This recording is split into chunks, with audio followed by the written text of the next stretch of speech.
right, checklist is done, plane is warmed up, and we are ready to go.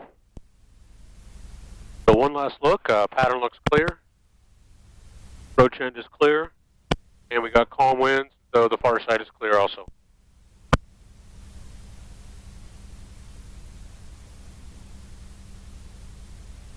We'll make our radio call.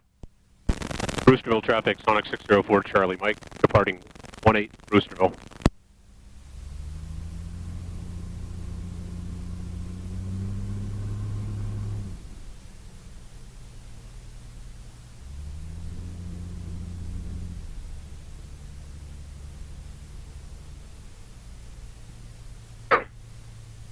Alright, stick back, extra rich. Throttle coming up. Track and center line.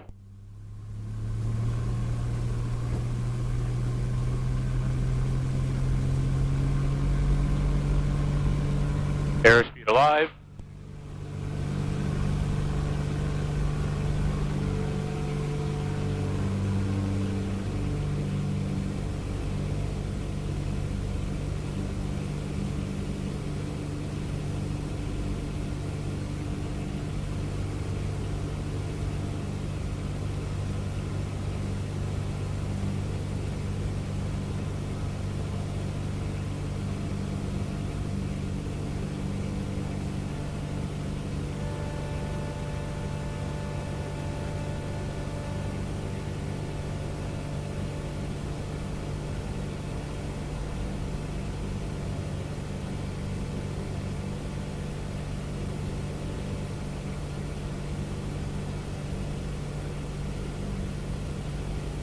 Of the traffic, 346 kilos, 6 miles to southeast, 2,800. Got the departing traffic on the scope looking for you. Hopefully I'll pass in front of you. Please summit. Yeah, we'll fall behind you a little bit. Please summit. Alrighty. So we're on downwind, pattern altitude. Pull the power back. Plane's flying good, engine's in the green. Bring it back to a cruise power setting. Get it leaned out. Got a little bit of what looks like it might be an inversion layer.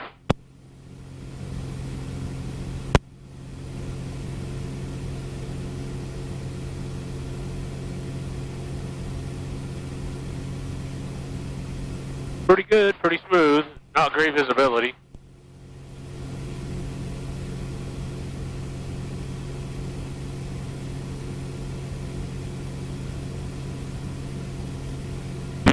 Traffic, Skyhawk 346 kilos, departing traffic site, should be no factor, turning northbound to enter right downwind runway 11 on 45, Lee Summit.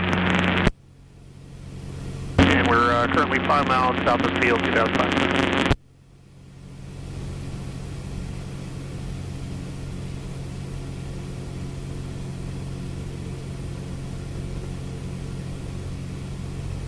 Well, engine's running good. This dense air definitely has me running a little richer than I would normally be doing at this throttle position. But temps are under control. Oil temps a bit low at 130. I have my block off blade on, but it only blocks off about half of the area. On a day like today, I could probably close off the entire oil cooler inlet, and it would be just fine. It doesn't really need any air flowing. On a day like today, any air through the cooler at all is probably too much.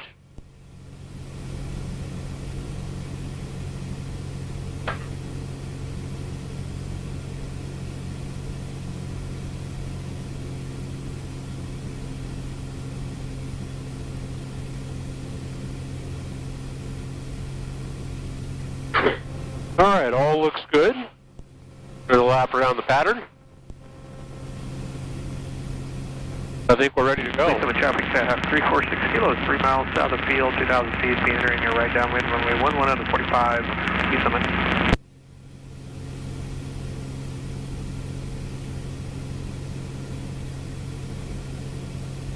All right, let's crank up the map. And I think today we're going to go over and go see what the ski lifts over at Snow Creek over at Weston look like. Yesterday was opening day.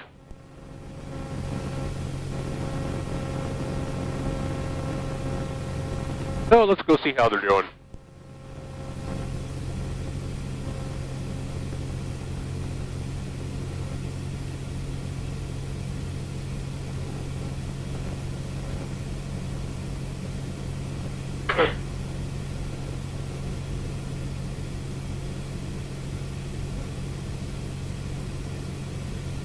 So there's an inversion layer. It looks like it's right about at my altitude. As I look out, there's a sharp line with clear sky above and kind of a gray down below. Looks like the horizon, but it's well above the horizon. I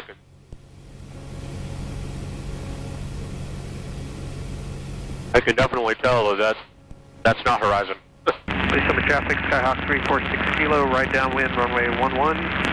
Hold stop, please summit.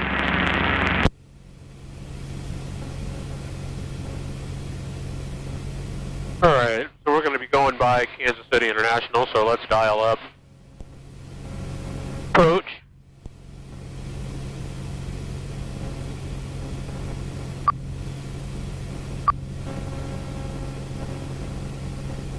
And the Bravo right here is 3,000, the floor. And I'm going to be clipping the corner of the 2400, so I'll just keep it here at 2,000.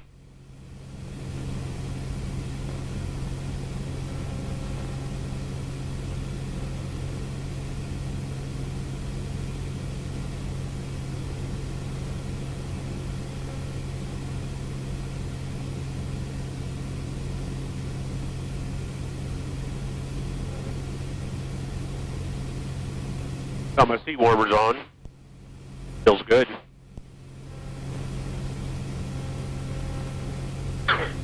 So for anybody that hasn't heard me talk about the seat warmers, I got these switches on the panel here. Got a little bit of air leakage coming in around my canopy seal.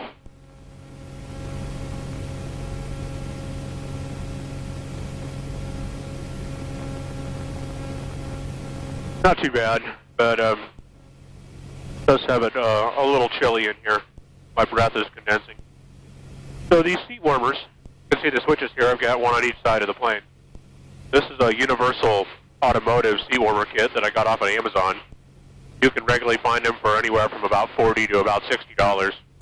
And it's a dual seat kit. Good afternoon, Pilatus 7260, Foxtrot 2 for 3, heading to 15.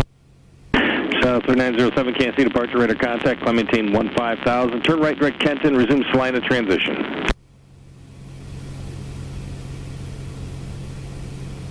Well, 7260 Foxtrot, Kansas City, departure radar contact, climb maintain 15,000. Turn left heading 160, vector out departure gate. 15,000, 160 for Pilatus 60 Foxtrot.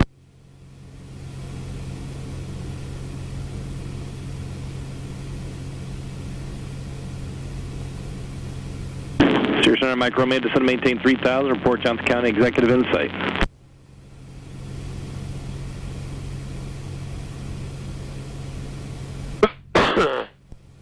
So anyway, dual seat kit comes with a seat pad and a back pad for each side, so 4 pads total. It's got the switch and a relay which controls power, so it's real simple to hook up. Star 8038 Juliet, Kansas City approach, cleared through Class Bravo airspace, maintain VFR at 6,500. St. Joseph is landing runway 17. So for me, I just unzip the cover on my my seat upholstery, and I just slip the pad right in. It has a couple of little adhesive strips that just hold it from shifting around, although I don't think you even really need that. Sirius Center Micro made clearance approach runway 36. Radar service is terminated. Contact Executive Tower 126.0. And then you just hook up power and ground, and the wiring's all preset. So I got connectors that plug in. The relay is already wired up. So very, very simple. Just splice it in with power and ground, and you're up and running. It probably took longer to pull the seat out than it did to actually, like install it and all that. That's maybe a bit of an overstatement, but we're talking a couple of hours total, depending on how you have to get access and all that. And then just drill these panel holes. They slip in,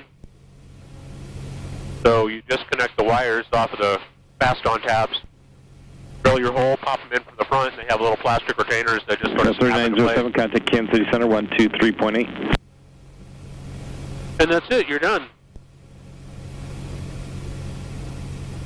So very, very simple.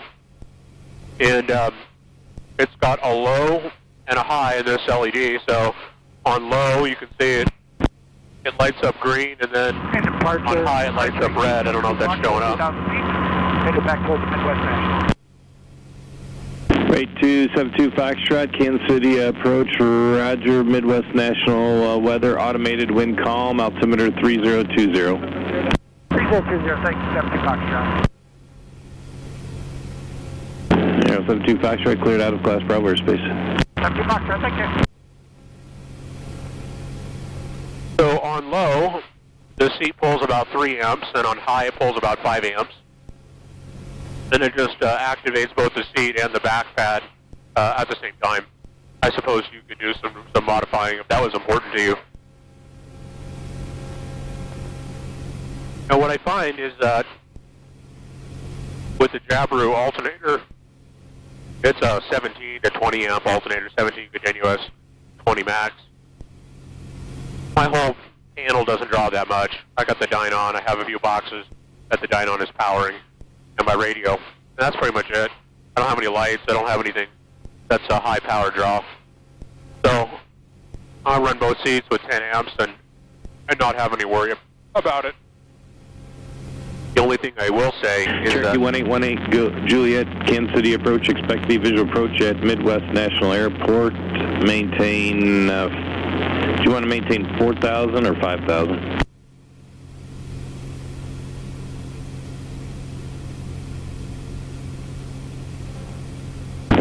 Juliet, Roger, maintain 5,000. And the weather at Mosby, automated wind calm, altimeter 3020.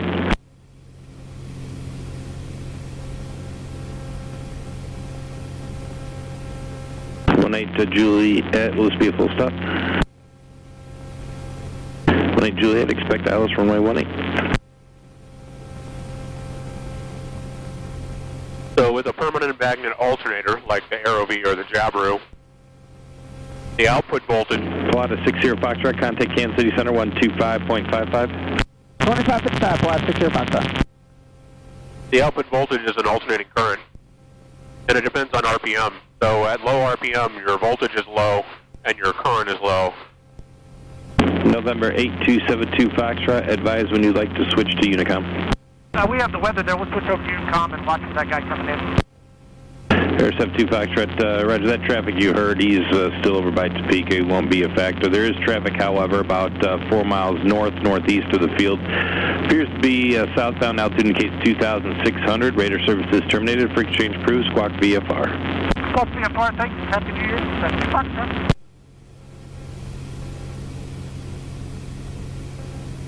So at low RPM with an AeroV or a Jabiru, you're not going to get a whole lot of charging current, which means you're not going to be able to run the seat warmers off of the alternator. They're going to come out of the battery.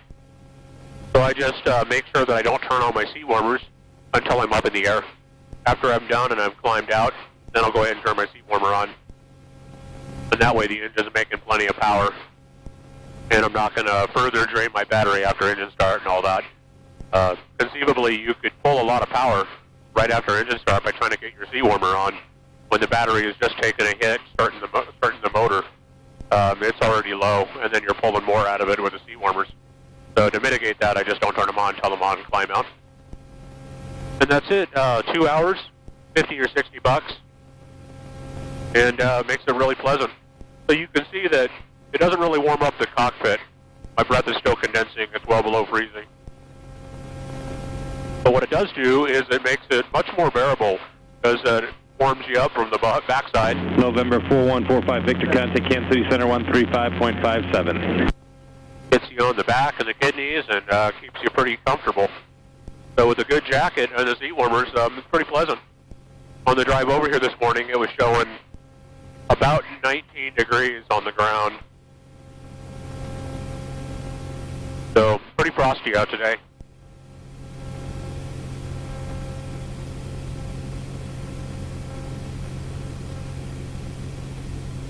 Alright, and maybe for that big old mushroom cloud, that's the Iatan power plant. It's a good visual landmark for Snow Creek because it's right in the same vicinity. I'm coming up next to the bluff, and it looks like that inversion layer, that bank of clouds is right over the river, what it looks like. Skylane 23407, Kansas City approach. I shouldn't call it a bank of clouds. It's not a bank of clouds. It's just, I don't know, it's like some haze just sort of floating in there.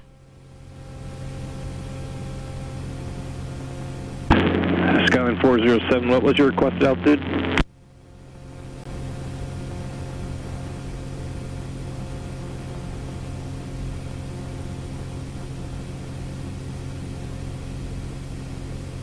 Skyline 23407, the altimeter is 3019er, squawk 2112.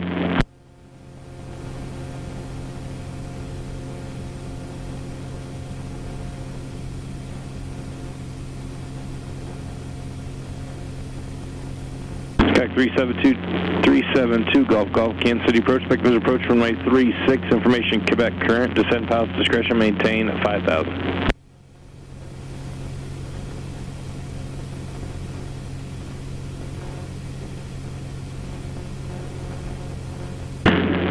Skylane 407 radar contact 7 miles northwest of the New Century Airport. Verify altitude 5,400.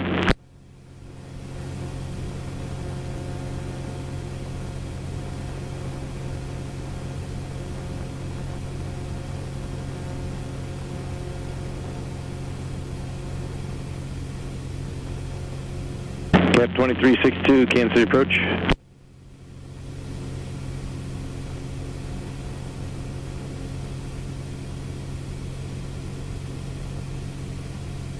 Cap 2362, say type aircraft, altitude requesting.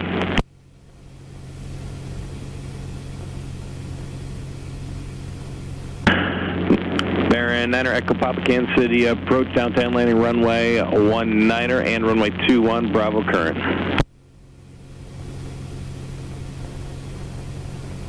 Cap 2362, squawk 4621, altimeter is 3019er.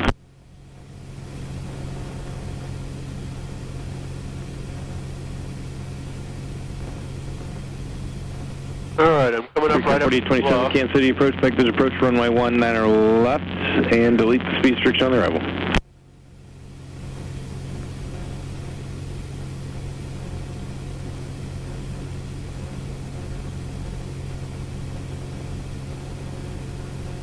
Cap 2362, radar contact 10 miles northwest of Harrisonville Airport, verify altitude 3,300.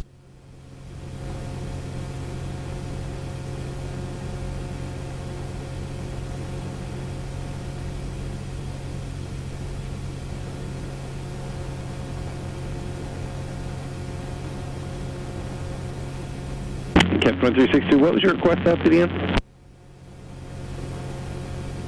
Alright, so it looks like we got a nice base of snow down. Got quite a few people out and about. Parking lot's full of cars. Cap 2362, roger.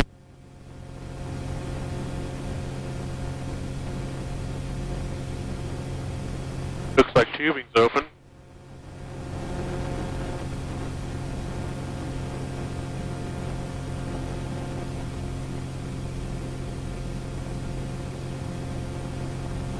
Pretty good line on the beginner lift, but not a whole lot on the other lifts. Brickyard 4827, turn 10 degrees right, descend to maintain 7,000.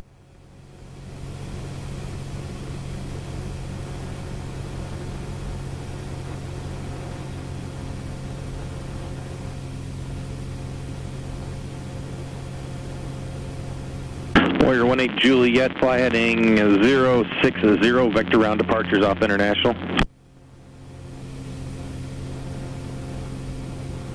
And 8038 Juliet, negative, continue direct to St. Joseph. Warrior 18 Juliet, that was for you. Just verify you got it, heading 060.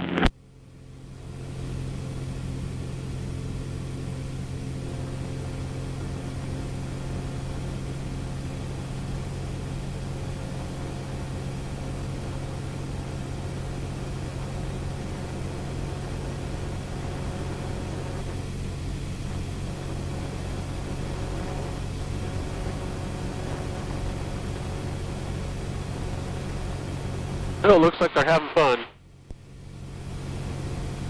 Good for them. Get out there soon enough and join them.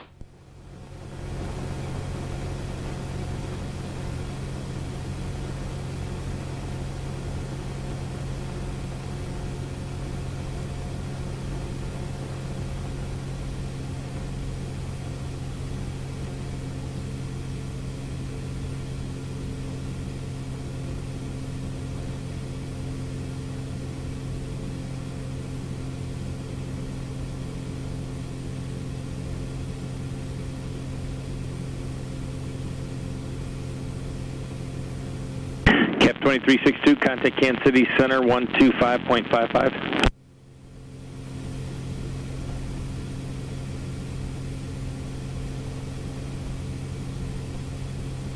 Skyhawk 372, Golf Golf, descend past discretion, maintain 4,000, report Johnson County Executive in sight. 54706, 5 miles northwest on transition. Alright, so there's something else I wanted to show everyone. When you're flying your new Sonics and you're trying to trim out a heavy wing, I want to encourage everyone just to go slow, not make any drastic changes. You know, you can drop a flap here or there to help do things, or modify your aileron. There's all kinds of approaches, but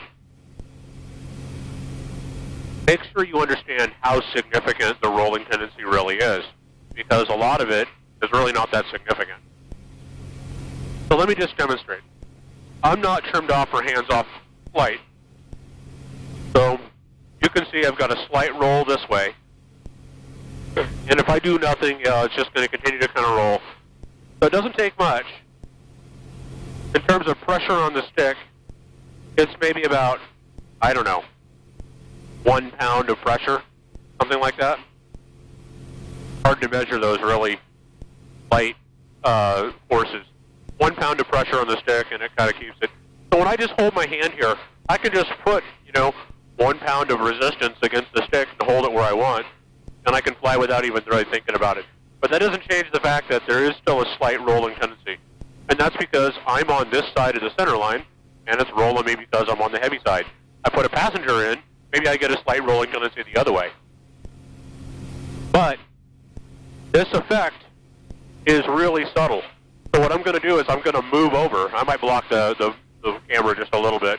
But I'm just going to move my weight over, and you'll see that the plane, I can shift my weight enough that I can cancel out some or perhaps all of the rolling tendency, depending on how I shift my weight.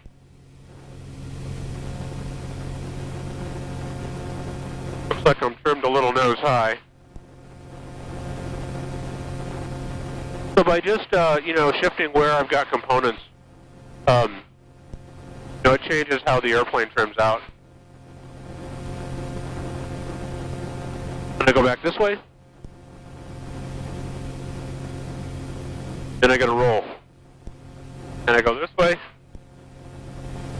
I can actually roll the opposite direction.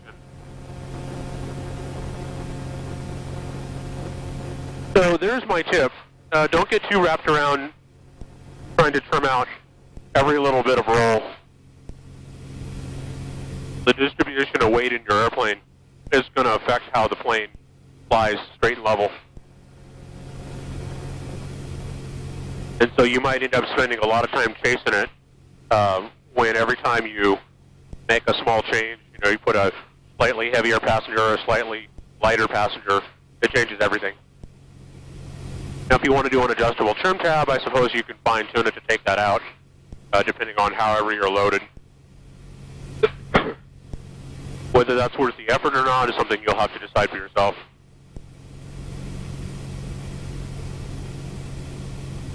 The other thing I'll point out, is if you were to pull my cowling, you'll notice that the battery on my airplane is on the passenger side.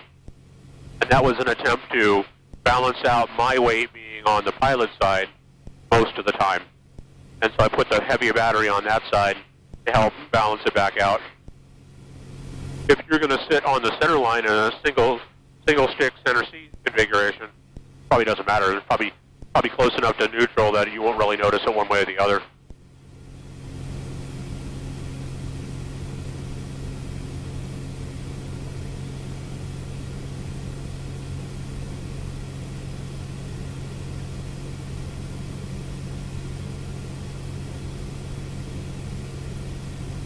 Flight 4, but I don't have any oil pressure. Uh-oh. They're calling on the emergency channel, no oil pressure.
Well, I do like these glassy, smooth days. Makes flying nice. Got a little bit of small scud clouds popping up. Looks like I might need to go up and over them.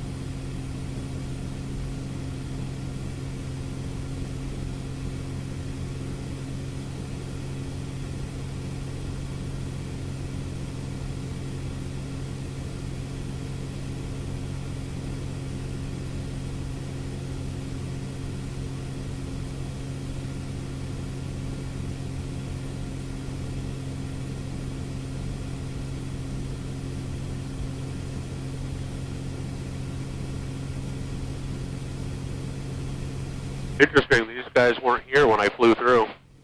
I'm a little further north, so it's possible that I just missed them. But I'm not that far. I'm only maybe, I don't know, 2 miles north. As I look around, it's just this little patch right here, so I'll bet these guys were here the whole time and I just didn't see them. There's nothing. If I look further north, there's nothing. And if I look south, I don't see anything. Interesting microclimate. About a 2-mile radius. Just a few of these little puffy scud clouds. I'm underneath the Bravo, so gotta be careful. I don't want to impact arrivals coming and going.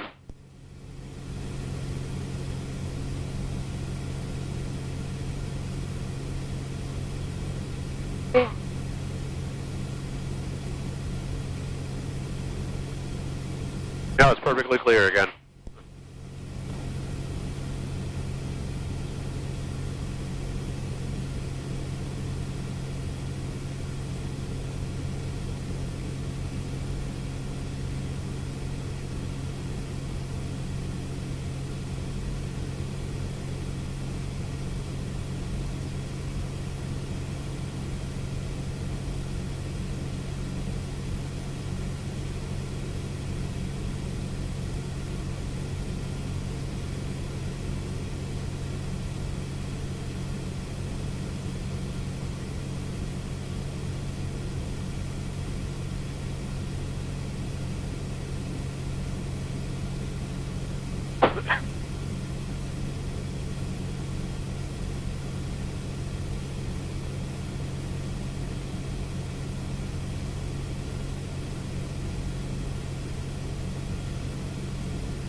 my guess is the day is starting to warm up a little bit. We're starting to get a little bit of low-level turbulence. Not much, just a continuous little jostling. But just a half hour ago on the way out, it wasn't like this.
On the traffic, citation 610, Papa Tango is clear of runway 36.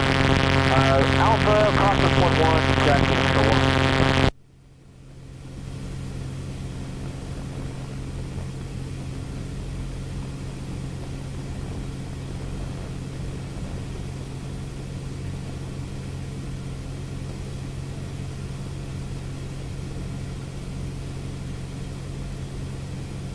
All right, coming up on Roosterville.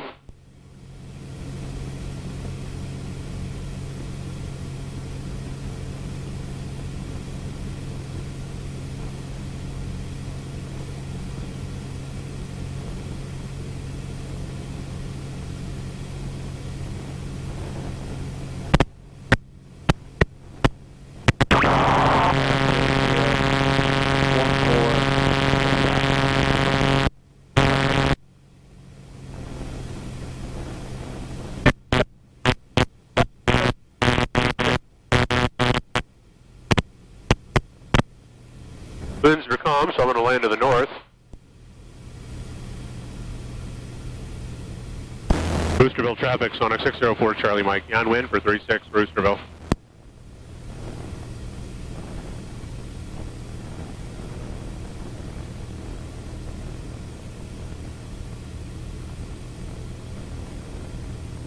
Alright, don't see anybody moving around, so surface looks good.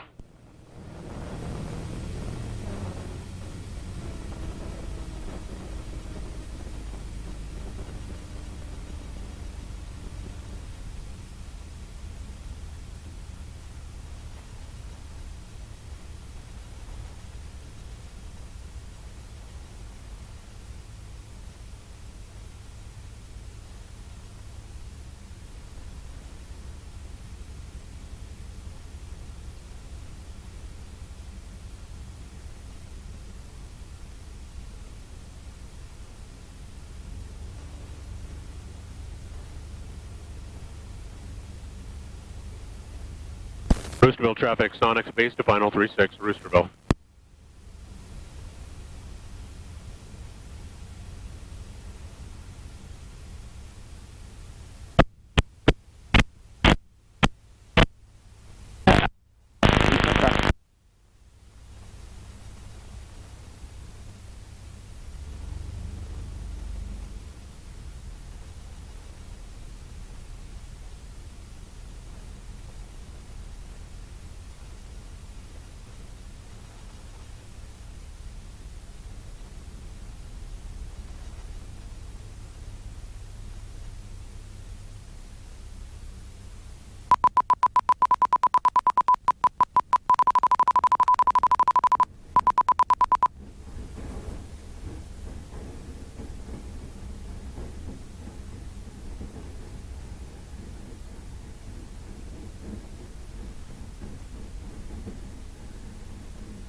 that's it.